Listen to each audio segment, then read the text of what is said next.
Hello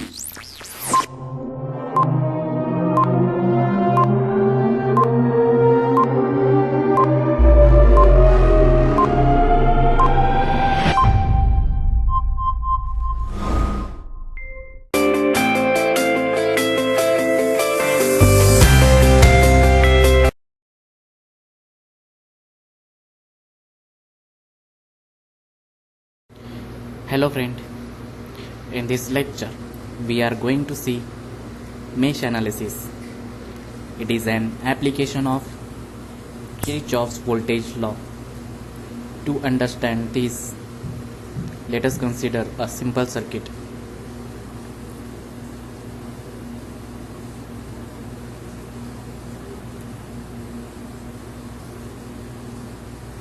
Here one resistance is connected, R1, and this is battery E1. Here resistance R2 is connected.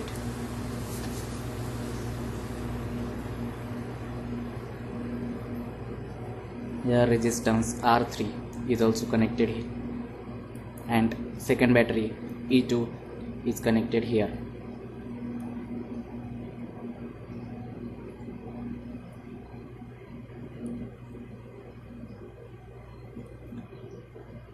देखो, हमें एक circuit दिया हुआ है किसी भी प्रॉब्लम में.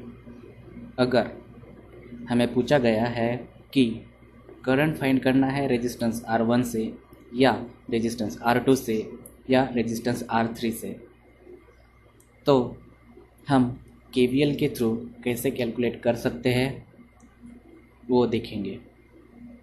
देखो, इस प्रॉब्लम में अगर मुझे पूछा गया है कि current flow through R1 resistance कितना है, current flow through R2 resistance कितना है, current flowing through R3 resistance कितना है, तो देखो मुझे मेश एनालिसिस यूज़ करके ये सॉल्व करना है.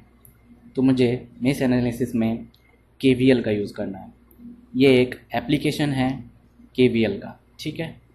तो KVL से अगर मुझे सॉल्व करना है तो मुझे सबसे पहले लूप कंसीडर करना है. देखो, यहाँ पे फर्स्ट लूप कौन सा है, ये. सेकंड लूप ये, तो ये मेरा फर्स्ट लूप हो गया, ये मेरा सेकंड लूप हो गया. अब मैं मानता हूँ कि जो मेरा फर्स्ट लूप है उसमें से जो करंट फ्लो हो रहा है वो हो रहा है I1.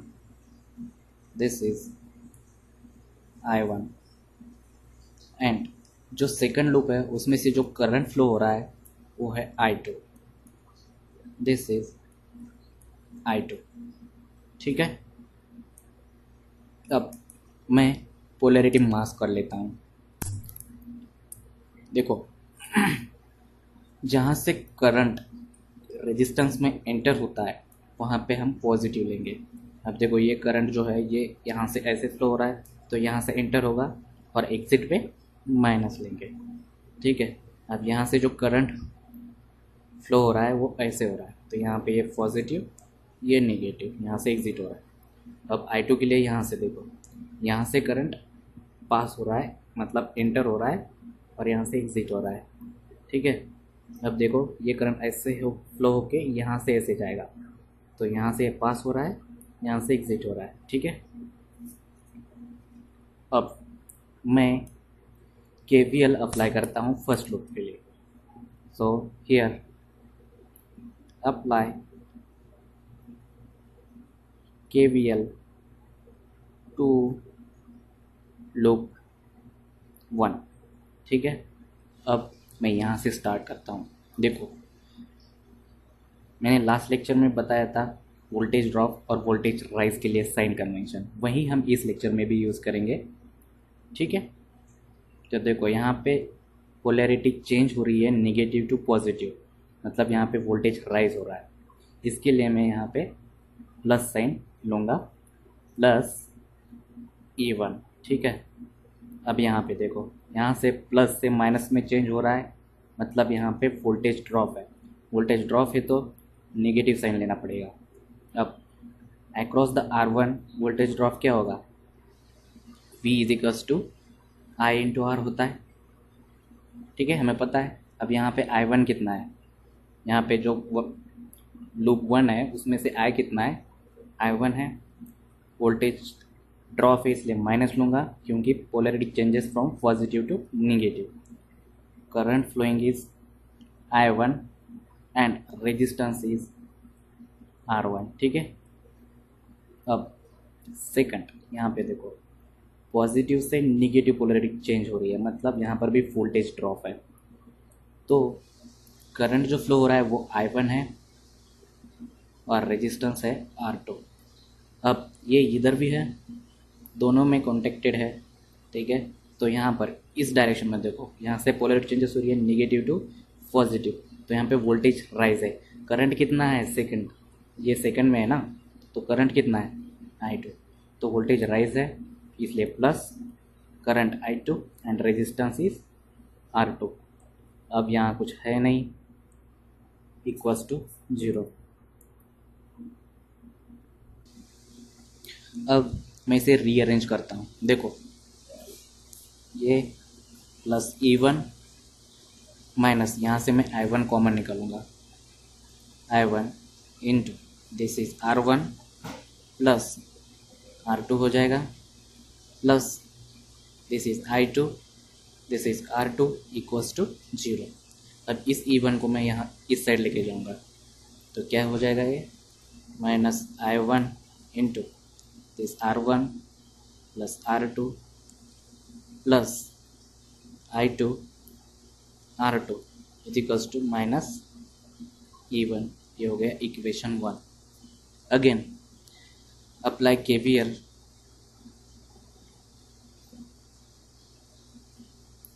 To loop second.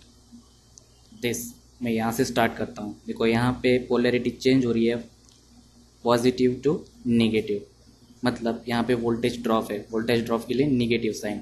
Current क्या है, फ्लो हो रहा है I two, this is I two, resistance is R two. अब यहाँ पर देखो इस डायरेक्शन में यहाँ पे पोलैरिटी चेंजेस हो रही है negative to positive, that means it is voltage rise, that's why we take as a positive. And current first के लिए कितना है, आई वन, आई वन है, ठीक है, and resistance is R two, ठीक है। अब यहाँ पर देखो यहाँ पे पोलैरिटी चेंजेस हो रही है positive to negative, that means there is a voltage drop, so we take as a sign negative and current is I two and resistance is R three.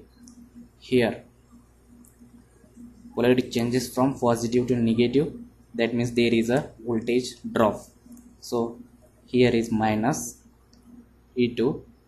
अब यहाँ पे कुछ है नहीं, इज इक्वल्स टू 0। अब इसे रीअरेंज करता हूँ मैं, this I one R two, यहाँ से आई टू कॉमन निकाल लेता हूँ, minus I two into this R two plus R three. अब E2 को इधर लेके चला जाऊँगा तो क्या हो जाएगा, दिस इज E2, ये हो गया इक्वेशन 2। On solving